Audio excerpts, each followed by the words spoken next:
Je vais commencer à aborder la question du diagnostic des uvéites, qui est une problématique relativement fréquente pour l'interniste.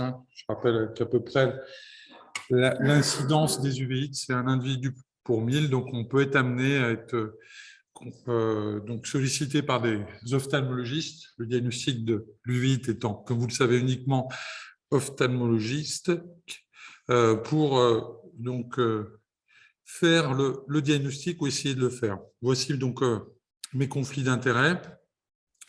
On va commencer par cette diapositive assez lourde, mais néanmoins intéressante. Pour commencer par le bas de la diapositive, environ un tiers à 40% des uvéites qui demeurent d'étiologie indéterminée dans les principales séries européennes, il est vrai tertiaires. On peut les classer en 5 grands groupes.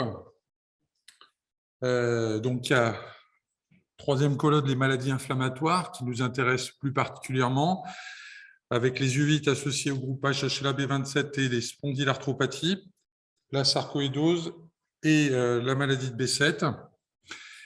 Et puis des entités plus rares comme la maladie d'Arada. Se souvenir également que la sclérose en plaques peut être responsable d'environ d'1% des uvéites. Et lorsqu'on prescrit des anti-TNF, il faut l'avoir à l'esprit. Et donc, dans le bilan pré-thérapeutique de la prescription d'anti-TNF, devant une uvéite indéterminée, il faut faire une IRM cérébrale. Viennent ensuite les maladies infectieuses, avec en gras les causes les plus importantes. À ne jamais oublier la syphilis, c'est la seule examen complémentaire, peut-être, si on doit en privilégier un à faire, la grande simulatrice. La tuberculose, c'est environ 5% des uvéites par mécanisme immunologique en France. Et puis, il y a des uvéites, donc les herpès virus et le toxoplasmose, mais dont le diagnostic est généralement fait par l'ophtalmologiste. Toujours diagnostic fait par l'ophtalmologiste, c'est les entités ophtalmologiques, avec en particulier la maladie de Borchardt. Alors là, l'interniste va être sollicité pour la prise en charge thérapeutique et des entités plus rares, mais existantes, comme la pars planite, qui est une uvéite intermédiaire de l'enfant. Là aussi, l'interniste, une fois que l'enfant est passé de l'âge pédiatrique à l'âge adulte, peut être sollicité pour la prise en charge. La cyclite de Fuchs, qui est un diagnostic normalement purement ophtalmologique, mais qu'il faut connaître parce que devant une uvite résistante, intermédiaire résistante, il faut évoquer ce diagnostic. Et les choroïdites multifocales également peuvent être sollicitées dans la mesure où il y a des phases inflammatoires qui nécessitent un traitement systémique. Les uvites médicamenteuses, le diagnostic, il est facile, il est interrogatoire. Et dans les pseudo-uvéites, ne pas oublier le lymphome oculo-cérébral, donc une uvite intermédiaire inexpliquée à plus de 40 ans, d'autant qu'elle est cortico-résistante ou corticodépendante. Il faut évoquer le diagnostic. Donc le panorama, il est extrêmement variable. Ici, les calanques de Piana. Et il va dépendre de l'épidémiologie locale avec des facteurs génétiques, environnementaux. L'épidémiologie va dépendre également du périmètre de l'étude. Est-ce qu'on est en population générale ou dans les centres tertiaires? Et la grande majorité des études sont faites dans les centres tertiaires. De la définition des pathologies qui sont nombreuses, par exemple pour la sarcoïdose, et toujours dans l'exemple de la sarcoïdose, des investigations réalisées. Alors voici notre expérience. Donc c'est une expérience qui est intéressante parce qu'elle rejoint la vôtre. C'est une expérience interniste. On a pris environ 1000 patients qui avaient été référés par les ophtalmologistes pour le diagnostic d'une uvéite. Donc ils avaient normalement pas d'entité ophtalmologique et pas de cause infectieuse. Donc dans un centre tertiaire, on fait le diagnostic un peu dans 53%. Et vraiment, on a une grande fréquence des maladies systémiques. Et en premier lieu, plus du tiers sont des maladies systémiques, 37,2%, et on a presque la moitié qui sont des sarcoïdoses. Et ensuite, on retrouve les étiologies que je vais discuter. Le lymphome représente environ 2% des étiologies dans notre expérience, tout comme les entités ophtalmologiques. Alors vous direz, c'est bizarre, le diagnostic devrait être fait par l'ophtalmologiste seul. Alors ça, c'est un message que je fais passer. Des fois, devant une uvéite postérieure un peu inexpliquée, la prescription du groupage HLA-A29 amène parfois à faire reconsidérer le diagnostic et, sur un œil plus expert, à mettre le diagnostic de rétinochoroïdopathie type Borchardt. En fait, ensuite, les infections, pareil, on a environ 11% d'origine infectieuse et la grande majorité des cas est représentée par la tuberculose, donc 4 à 5% des uvéites. Et enfin, les médicaments, mais là aussi, le diagnostic est en théorie assez facile. Alors, un point qui est essentiel, en fait, dans la prise en charge de l'UVI, c'est beaucoup plus que les données de l'examen clinique, les données démographiques et encore plus la sémiologie ophtalmologique est vraiment essentielle pour orienter le diagnostic. En gros, je vous ai fait un panorama où il y a 60 étiologies, mais simplement sur des données démographiques et de sémiologie ophtalmologique, restent 2 ou 3 hypothèses en fonction de ces données. Et voici à l'exemple donc sur les origines géographiques des patients. Donc pour les patients d'origine européenne, on a donc beaucoup plus de spondylarthropathie. Vous voyez à peu près la sarcoïdose, c'est à peu près la même chose, sauf chez les patients d'origine africaine, on est à 21%. Ensuite, on a les patients originaires d'Afrique du Nord, on a la maladie B7, la maladie d'Arada, et de façon un peu étonnante, et on est en train de creuser cette hypothèse, on a pas mal de patients originaires qui ont des scléroses en plaques. Et visiblement, c'est une donnée un peu inhabituelle. La sclérose en plaques n'est pas plus prévalente dans cette population, mais semble-t-il, les patients qui ont une sclérose en plaques font plus d'uvéites lorsqu'ils sont originaires d'Afrique du Nord. Et on retrouve logiquement la tuberculose. Et chez un patient qui est originaire d'Afrique subsaharienne, eh bien, il y a 2 étiologies qui dominent largement, comme vous le voyez, à savoir la sarcoïdose et la tuberculose, avec parfois des problématiques diagnostiques ici. Alors, ce qui est essentiel quand on s'intéresse aux uvéites, c'est de parler de sémantique et de parler le même langage que les ophtalmologistes, avec à ma gauche les caractéristiques anatomiques de l'uvéite, uvéite antérieure touchant l'iris et l'écorce ciliaire, l'uvéite intermédiaire qui touche le vitré, l'uvéite postérieure qui touche la choroïde et ou la rétine, et on parle de pan-uvéite lorsque les 3 segments sont touchés. La chronologie est importante, aigu, début brutal et qui va durer moins de 3 mois, récurrent lorsqu'on a des épisodes donc séparés par des périodes de plus de 3 mois, et la chronicité, c'est lorsqu'on a donc une uvite, une inflammation persistante avec des rechutes moins de 3 mois après l'arrêt du traitement. Le caractère granulomateux, qui est un élément sémiologique avec l'existence de précipités épais dits en graisse de mouton ou de nul irien, est un élément également important pour le diagnostic. Et le message est simple, granulomateux, c'est jamais B7 ou B27. Enfin, toujours dans la sémantique, c'est important d'avoir des éléments de gravité. Ce qui est grave dans une uvéite, c'est essentiellement l'œdème maculaire, c'est une urgence différée, on a environ 3 semaines à 1 mois pour agir. La gravité immédiate, c'est la vascularite rétinienne avec l'ischémie, donc là, il faut agir très rapidement. Et autre élément de gravité sur le pronostic, mais plus à long terme, c'est l'hypertonie oculaire avec la neuropathie glaucomateuse. Alors, comme j'ai dit tout à l'heure, la sémiologie ophtalmologique, elle est essentielle. Devant une uvéite antérieure aiguë, il y a 2 étiologies, B27 ou les herpès virus, et il y a souvent des éléments associés, granulomateux, hypertoniques, qui orientent vers l'herpès virus. Une uvéite antérieure aiguë bilatérale, le spectre est plus large, on peut avoir des médicaments, c'est rare les uvéites antérieures aiguës bilatérales, c'est 1 à 2% des uvéites. On peut avoir des médicaments, des infections, et en particulier des causes post-streptococciques après une angine. La néphrite interstitielle et tubulaire, il faut l'évoquer chez un patient jeune, et donc bien faire la bandelette urinaire ou le CBU ici. Les uvéites associées au B27. Pour les uvéites antérieures chroniques, lorsque c'est granulomateux, c'est avant tout la sarcoïdose et la tuberculose. Quand c'est non granulomateux, c'est la même chose, mais on retrouve les spondyloarthrites, chez un jeune enfant, l'arthrite idiopathique juvénile, la maladie de B7 ou la cyclite de Fuchs. Uvite intermédiaire, 2 grandes étiologies. La principale, c'est la sarcoïdose. La deuxième, c'est la sclérose en plaques. Et après 40 ans, toujours penser au lymphome, d'autant que l'uvite est, excusez-moi, cortico-résistante. Les uvéites postérieures, on va s'aider de la sémiologie ophtalmologique, la choriorétinite en foyer, l'ophtalmologiste fera diagnostic de toxoplasmose. Donc, la choriorétinite diffuse, on retrouve la plupart des maladies systémiques donc sarcoïdose B7 ARADA, le birdshot et des causes infectieuses. Et les panuvéites, on retrouve également ces maladies systémiques et à nouveau les causes infectieuses. La clinique extra-ophtalmologique peut également guider, on peut s'aider de l'âge.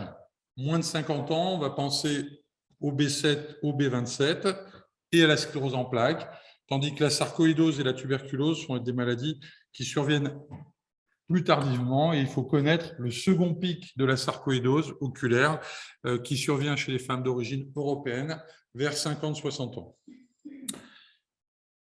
Les signes généraux sont rares, mais peuvent orienter le diagnostic vers une sarcoïdose ou une cause infectieuse. Et ensuite, ces 5 systèmes, 5 organes qu'on explore à l'interrogatoire et à l'examen clinique. Donc, le système cutanéo-muqueux, les aftes, les sarcoïdes, l'atteinte respiratoire pour la sarcoïdose, les tubes digestifs pour essentiellement les myquis, c'est rare, les uvéites avec myquis, les signes neurologiques, et on retrouve les causes des uvéoméningites, et enfin les atteintes articulaires avec des causes systémiques, mais également infectieuses plus rarement. Donc, il y a quelques années, quand je commençais à m'intéresser aux uvéites, il n'y avait pas grand-chose.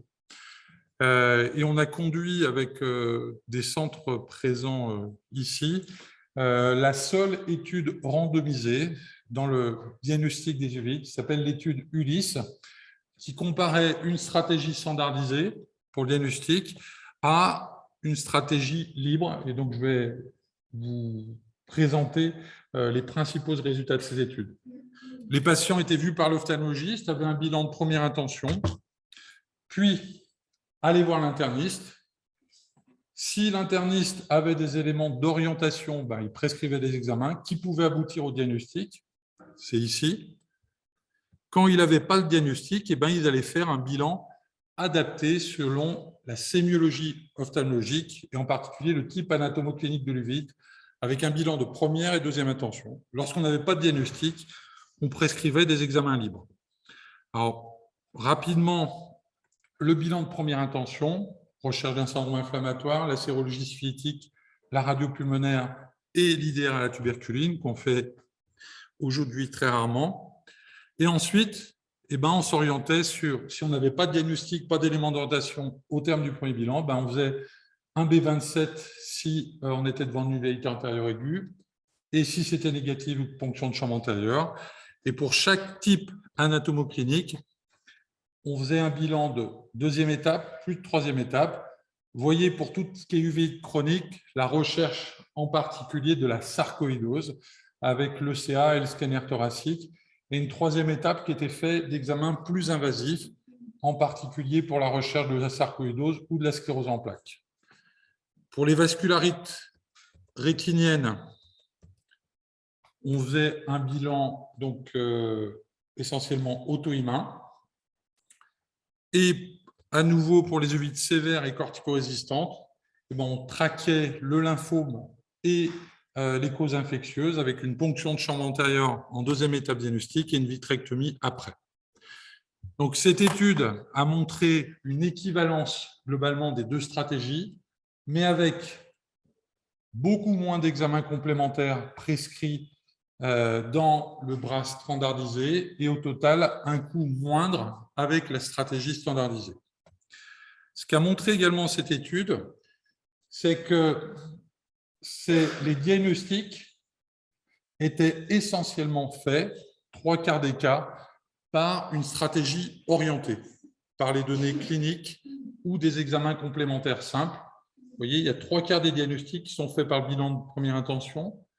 21% étaient faits grâce au bilan orienté selon le type anatomique, la première étape, très peu par la troisième étape, plus invasif, et enfin, les examens libres sont très peu rentables. Donc, le message, c'est qu'il faut faire un bilan orienté par la clinique et par la sémiologie ophtalmologique. C'est démontré, c'est ce qu'a montré cette étude. Donc, à partir de ce travail, donc on a proposé des recommandations qui ont été reprises dans le cadre du PNDS que je vous conseille et qui est en accès en ligne. Donc un PNDS qui a été coordonné par le professeur Cartier, le professeur Sadoun et le professeur Bodagui, et qui reprennent ces éléments, en particulier à partir de l'étude Ulysse. Donc, devant toute uvéite, on fait le bilan de première intention de l'étude Ulysse, plus un bilan préthérapeutique.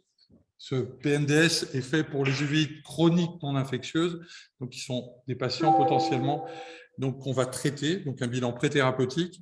On retrouve les éléments de l'étude Ulysse, uvéite antérieure aiguë B27, et on rajoute que dès qu'il existe des douleurs lombaires insidieuses, même si elles ne sont pas franchement les critères de Berlin, il faut aller à l'imagerie sacroiliaque. Devant une uvite granulomateuse, on va penser antérieure aiguë, on pense à l'herpès virus. Et pour toutes les uvéites granulomateuses ou intermédiaires, le bilan est très proche. C'est la recherche de la sarcoïdose et de la tuberculose, ECA, scanner thoracique et test immunologique à l'interféron gamma. Ce que n'aborde pas les résultats du PNDS, c'est quel examen réalisé devant une uvéite intermédiaire. Donc, une uvéite intermédiaire inexpliquée, chronique, qui n'est pas d'origine liée à une sclérose en plaques ou une sarcoïdose bien pensée au lymphome, et c'est l'élévation d'interleukine 10 dans la ponction de jambe antérieure qui oriente vers le diagnostic. Dans les uvéites intermédiaires ou postérieures, à plus de 40 ans, faire également une IRM cérébrale. Je vais essayer de vous démontrer cela par une étude qu'on a réalisée il y a quelque temps. Et c'est, je dirais, un accord d'experts ou d'expérience. L'intérêt du HLA-29 devant une uvite chronique inexpliquée qui peut orienter de temps en temps vers le diagnostic de Birdshot. Corticodépendance, il faut chercher le lymphome ou plus rarement les infections intracellulaires. Alors, quelle est la place de la BGSA dans les uvéites? C'est un examen qui est encore fait très souvent. Alors, on avait fait un travail rétrospectif il y a quelques années où on avait regardé 116 BGSA, 6 étaient positifs et ça représentait 18% des patients qui avaient une sarcoïdose. Et les deux variables qui étaient associées à la mise en évidence de granulomes humains dans la BGSA, il y en avait que deux. C'est soit le CA élevé, soit une imagerie thoracique compatible, évocatrice de sarcoïdose. En dehors de ce cadre-là, la BGSA, qui n'est pas un examen invasif, mais qui, comme vous le savez, peut laisser des douleurs résiduelles, n'est pas contributive. Donc aujourd'hui, on réserve cet examen soit lorsque le CA est élevé, soit quand on a une imagerie thoracique, radio ou scanner compatible. On s'est pas mal intéressé à la place du PET scan et du uvéite. Vraiment, le message, l'impression sur la sarcoïdose oculaire, c'est une maladie où la masse granulomateuse va diminuer avec l'âge et les moyens d'investigation ont besoin d'être de plus en plus performants si on veut orienter le diagnostic. En gros, une sarcoïdose oculaire chez quelqu'un qui a 20 ou 40 ans, on a le lymphome oculaire, on a le lymphomillaire bilatéral, une belle radio. Et plus le patient va être âgé, c'est là où le scanner va permettre de faire des diagnostics, et encore plus loin le PET scan. Donc, il ne faut probablement pas faire un PET scan à tout le monde, parce que c'est quand même un examen aujourd'hui coûteux. Donc, on avait fait un travail, on avait pris 67 patients qui avaient eu un PET scan, et qui avaient un scanner thoracique normal et une sémiologie compatible avec une sarcoïdose. Il y a 3 variables qui ressortaient associées à la positivité du PET scan: l'âge, l'existence de synéchie ou un ECA élevé. Et on a construit un nomogramme, donc avec des chiffrés pondérés, qui permet, en fonction de l'âge, de l'existence de synéchie ou de l'enzyme de conversion, d'établir la probabilité pré-test. Donc, avec la figure du bas, un homme de 60 ans qui a des synéchies, une enzyme de conversion qui est normale, la probabilité est de 43%, et le PET scan, comme vous pouvez le montrer, comme vous le voyez, montre des adénopathies médiastinulaires bien compatibles avec le diagnostic, a fortiori chez une jeune femme de 40 ans qui n'a pas de synéchie, qui n'a pas d'élévation de l'enzyme de conversion. La probabilité était de 3,22% et l'examen négatif. La question d'un autre examen qui est très souvent fait dans les bilans des uveites, c'est l'IRM cérébral. Donc, on a repris notre série de patients de la cohorte Lyon uvéite. Donc, 400 patients avaient eu une IRM. Donc, c'est historique, c'est de 2003 à 2020. L'objectif, c'est aujourd'hui de rationaliser cet examen qui est très souvent fait. On voit pour des patients qui nous sont adressés.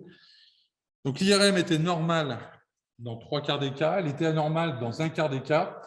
Et on s'est intéressé à la contributivité, parce que très souvent, on a des anomalies non spécifiques qui n'ont pas de rapport avec la problématique de l'uvéite.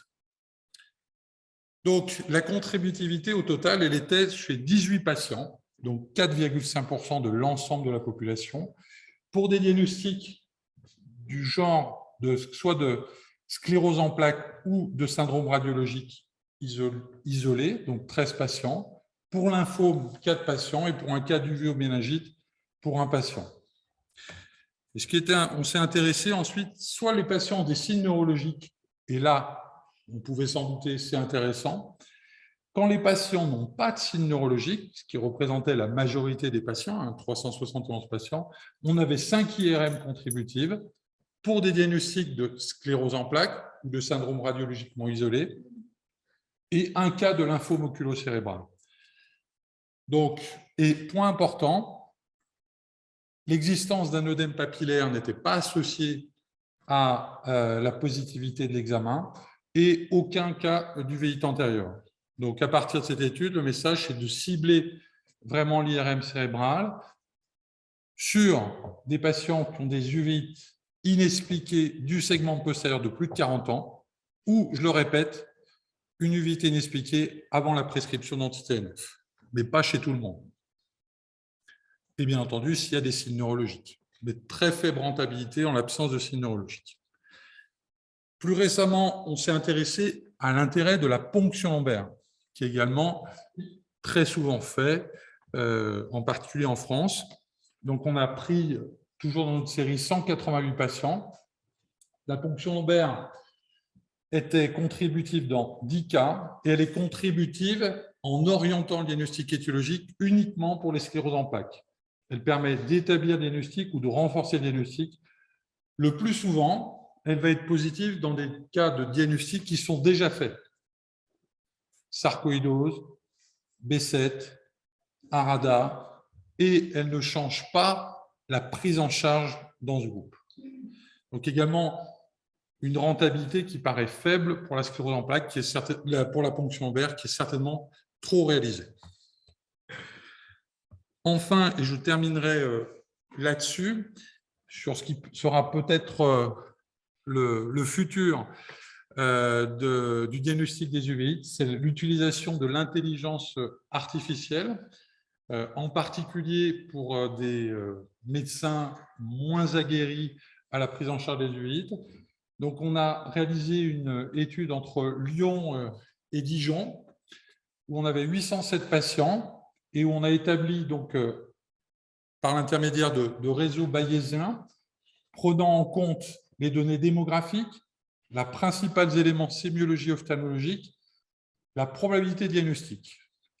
C'est des patients qui venaient pour une uvéite indéterminée et on essayait de les classer avec 7 grands groupes diagnostiques qui sont globalement les grandes étiologies des uvéites référées à l'interniste. Et cette étude a montré que cet algorithme, donc c'est une boîte noire, c'est très complexe, mais permettait d'établir un diagnostic avec une probabilité de 80% pour les deux étiologies, avec une validation dans le groupe dijonnais qui confirmait l'intérêt. Donc probablement, ces algorithmes, en les implémentant d'autres variables, avec une sémiologie ophtalmologique plus fine, d'autres paramètres paracliniques relativement simples, comme la lymphopénie, l'enzyme de conversion, deviendront plus pertinents et permettront donc de réaliser peut-être moins d'examens complémentaires et de les cibler.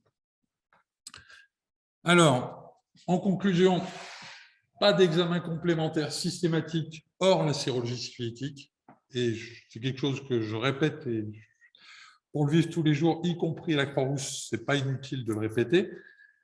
Donc la stratégie, elle doit être orientée par les données cliniques, également et surtout par la sémiologie ophtalmologique. Et elle doit tenir compte de l'épidémiologie, c'est-à-dire que la fréquence et de la gravité potentielle des étiologies. Donc, les pathologies fréquentes, on l'a vu, c'est essentiellement les maladies inflammatoires, la sarcoïdose, les spondylarthropathies et la tuberculose.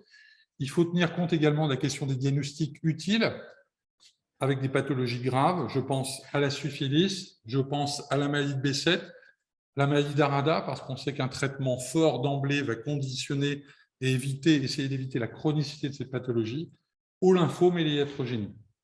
Donc l'avenir, c'est certainement donc, ces algorithmes, et l'avenir aussi, peut-être un jour, ça sera des prélèvements oculaires ou sanguins. On a aujourd'hui les larmes, qui sont un bon reflet de ce qui peut se passer dans l'œil d'un point de vue inflammatoire, pour guider d'une part le diagnostic, mais surtout la thérapeutique. J'en ai terminé, avec un petit peu de retard. Peut-être la place pour quelques questions dans la salle. La tuberculose, c'est un sujet difficile. On est sur des immunoallergiques et pas sur du germe direct, comme les Indiens peuvent en trouver. La question, c'est comment tu confirmes le diagnostic? Parce que passé un moment, effectivement, j'avais l'impression qu'il y en avait pas mal. Et en fait, avec le recul, elles ont toutes rechuté après l'arrêt du traitement antituberculeux et on s'oriente vers d'autres étiologies. Donc, alors je sais qu'il y a des critères un peu internationaux, mais est-ce que tu peux affirmer, ce diagnostic avec combien de recul? Alors, effectivement, c'est une question difficile. Alors, normalement, le diagnostic de tuberculose oculaire repose sur 4 critères. Le premier, c'est une sémiologie ophtalmologique compatible. On ne va pas évoquer le diagnostic devant une uvéite antérieure aiguë ou d'autres critères ophtalmologiques où on aura surtout une rétinite. Bon. Il y a en particulier la choroïdite pseudo-serpigineuse, des synéchies importantes, le caractère granulomateux, c'est tous des éléments qui orientent. La deuxième chose, c'est l'absence de diagnostic. La troisième chose, c'est un contact tuberculeux, et aujourd'hui, c'est essentiellement le quantiferon ou des séquelles radiologiques. Et la quatrième élément, et qui pose problème, je suis d'accord avec toi, c'est la réponse au traitement tuberculeux. Alors, les critères internationaux de mémoire retiennent une réponse avec l'absence de rechute à 1 an. Mais je suis d'accord avec toi, et ils l'admettent également. On a parfois des patients qui vont répondre au traitement antituberculeux seul, parce qu'il y a toujours le piège. Quand il y a un peu de vascularite rétinienne, il est de bon ton de mettre de la cortisone, et on se dit, qu'est-ce qui a marché? Est-ce que c'est ma corticothérapie ou mon traitement antituberculeux? Mais il y a des patients qui répondent vraiment au traitement antituberculeux seul, antibiotiques, et qui vont rechuter. Mais on peut admettre qu'on est dans un mécanisme immunoallergique et que même si on joue sur la composante activité inflammatoire liée à la bactérie, il peut y avoir des réminiscences immunologiques. Mais en tout cas, c'est les critères qui sont retenus. Mais l'autre point important, nous, en prenant ces critères, on a fait un travail. On avait 16% de nos patients avec une uvéite qui ont un quantiferon positif. Et à la fin, les 2 étiologies les plus fréquentes avec quantiferon positif, c'est idiopathique et la sarcoïdose. Et avec des vraies sarcoïdoses qui ne posaient pas de problème, répondant aux critères de définition et avec du granulome non nécrosant.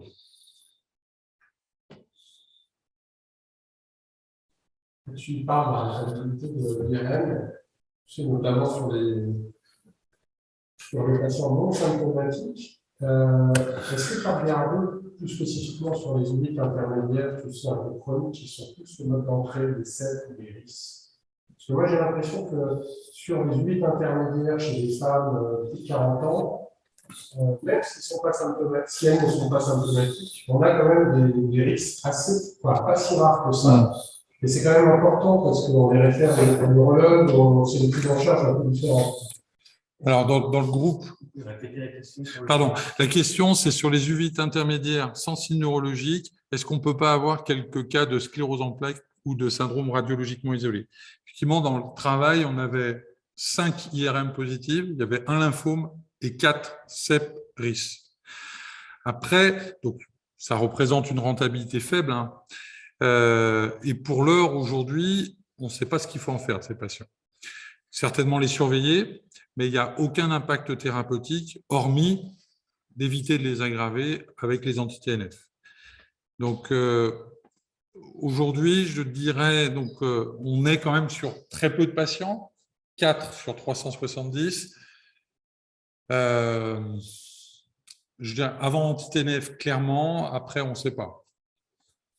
Et moi j'en ai quelques-uns, des patients pour lesquels on tombe sur l'IRM, je dirais qu'on se retrouve un petit peu dans les données de la littérature. Ces syndromes radiologiquement isolés, de façon globale, il y en a à peu près 20 à 30% qui vont évoluer, mais pas tous, vers une sclérose en plaques. Et aujourd'hui, on ne sait pas quoi en faire. C'est-à-dire que si leur IRM s'aggrave, on ne va pas les traiter. Il n'y a pas de traitement préventif qui soient validés aujourd'hui. Peut-être un jour où, si on a des données thérapeutiques, des éléments prédictifs, effectivement, il faudra reconsidérer cette question. Alors, j'ai une question dans le chat que j'essaye de lire. Les questions importantes en dehors de la sémiologie ophtalmologique, antérieur, intermédiaire, postérieur, granulomateux, la chronicité, la latéralité. Donc ça, c'est assez facile. Et ce qui est vraiment essentiel, c'est de demander à l'ophtalmologiste, est-ce que c'est grave ? Et en particulier, des fois, on a la notion de la vascularité rétinienne, mais la gravité de la vascularité rétinienne n'est pas donnée. Et l'autre point important, je vous ai parlé d'œdème maculaire. Un œdème maculaire à moins de 4 sur 10, il faut ne pas tarder à traiter sur acuité visuelle.